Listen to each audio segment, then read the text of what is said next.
Hey, hope you're well. As my 10-Minute Workshop Plus members know, I'm going off on dad duty soon to do an install at my son's place. I'm making some alcove cabinets for him, and I'll be going down to help nail it all together and get everything fitted and hopefully cover up some of my mistakes. I'm going to try and travel light on this one with a minimal toolkit, and I didn't want to take a full-sized vacuum or use his household Hoover. So I've been looking at smaller cordless units, not domestic vacuums, ones that are rated as L-class extractors and take proper power tool batteries. Why cordless? Well, why not? Installs are complex enough without tripping over power cables or finding a socket close enough to where you want to be, or worse, having to cut the power to the perfectly placed outlet. And so many tools are cordless now that you just can't overlook the convenience. A couple of years ago, my only cordless tools were drills and drivers.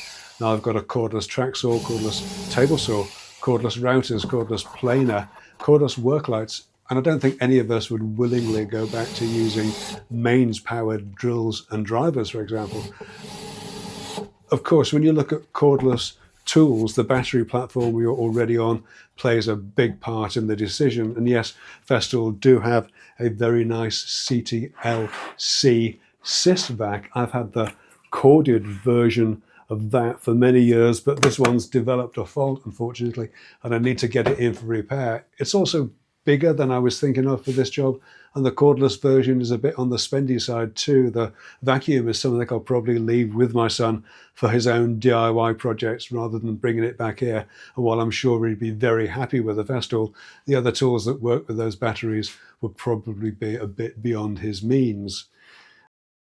I've had recommendations for the smaller 18-volt Makita vacuum, which is available at a good price right now and qualifies for a free battery too under a current promotion, but you're still on the hook for a charger to make it all work, and that'll add quite a lot to the overall price. There are other slightly bigger cordless extractors around too. Evolution have one, Ryobi as well, and there's a sustainer-sized Metabo that's been highly recommended too by 10-Minute Workshop Plus members, but again, we're getting more costly than I really like. And honestly, if I wanted a sustainer-sized cordless extractor, then I'm probably going to go for the Festool, as I'm already in the system. But for reasons that will become clearer in a forthcoming video, I've recently added Makita batteries and chargers to the workshop, and I picked up this little Makita Brushless 7.5 litre vacuum for around £130. That's about $180 US, purely as a bare tool. The exact name is the usual word and number salad, so I'll just leave a link in the description to the full specs. But it's a tidy little package, weighs in at about 4.5 kilos, empty. It has 2 speeds and there's a wet and dry vac, though you do need to change the filter for wet use. The capacity is pretty small at about 7 litres, and the claimed runtime on a 5 amp battery is 60 minutes on low, 30 minutes on the higher speed. I think that's probably a bit optimistic, but I don't think that's a big problem either, given the overall size and capacity. It's clearly not intended to be used as your only site vac, more a vacuum for occasional cuts made with a saw or holes drilled when you're hooked up to a power tool. I've used this a little bit recently. I had a problem with the extractor fan in my bathroom, which meant cutting into the ceiling to get access, then making good afterwards. And the little vac handled the sanding and cleanup without any problems. As I'm sure you know, sanding filler produces a lot of very fine dust, which tends to clog the filter. And while it definitely lost some suction after the first round of sanding on the ceiling, giving the filter a proper clean out with compressed air seemed to reset everything, and it worked fine afterwards.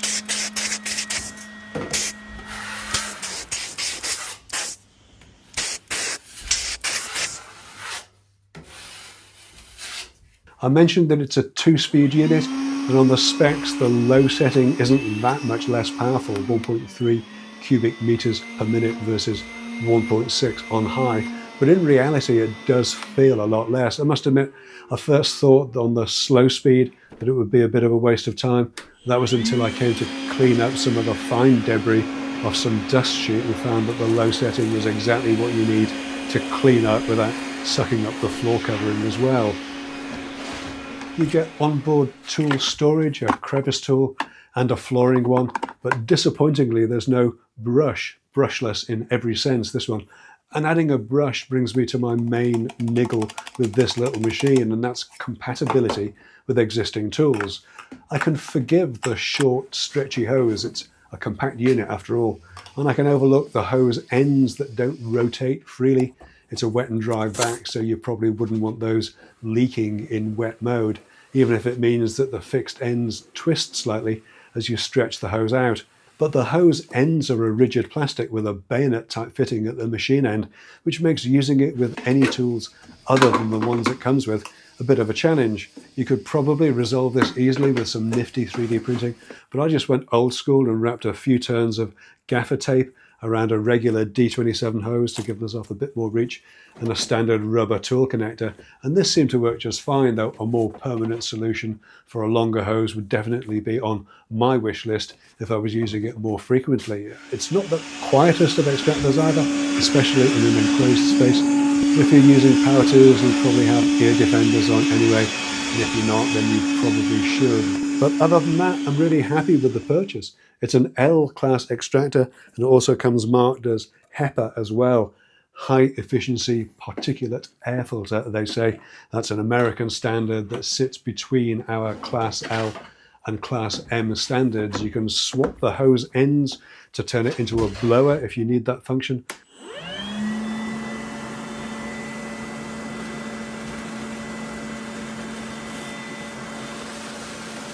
And the single 18-volt battery gives it a decent real-world runtime without adding too much weight. There's no separate dust bags available for this, but as ever, the 3D printing community is on the case, and there are adapters on MakerWorld that allow you to use disposable bags, which will almost certainly extend the life of the filter and probably the motor as well. Minor hose niggles aside, having used this Makita in anger, I'm all in on cordless everything now, I think, and I'll definitely be adding a cordless extractor to the tool arsenal before too long. If you've got a favorite, let me know in the comments down below, because I'll be interested to hear. But I think my son will actually find this one to be a useful addition to his growing tool collection, and the Makita batteries and charger may well come in handy for him in future as well. I'll call this one done for now, though. Thanks so much for taking a look.